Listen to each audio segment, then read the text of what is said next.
Unha das sobremesas máis populares desde vello na Semana Santa son as torradas. A medida que se foron deixando de facer nos fogares como receita de aproveitamento, comezaron os concursos para encontrar as mellores e as humildes torradas empezaron a incorporarse xa nas cartas de moitos restaurantes de prestixio na busca dos sabores de antano. Entramos nas cociñas do restaurante A Mundiña, que se alzou co título de mellor torrada da Coruña de 2025 e sen espavento ningún. A única diferencia que ten da tradicional é que o pan non é o pan reseso que utilizaban nas nosas casas de sempre. Horneámolo o día que facemos as torrijas.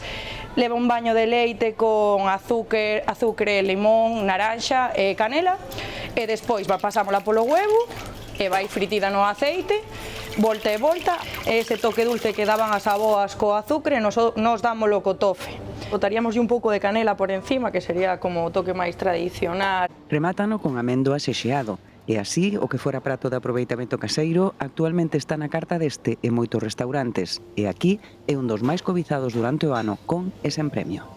É moi raro unha mesa que veña, pida postres e non tomen a torrija. Un día que eu pensaba que era broma e salían de 3 en 3 nas mesas. De torrija, decía. É un dos doces máis antigos dos que se ten constancia, dis que datan da época romana.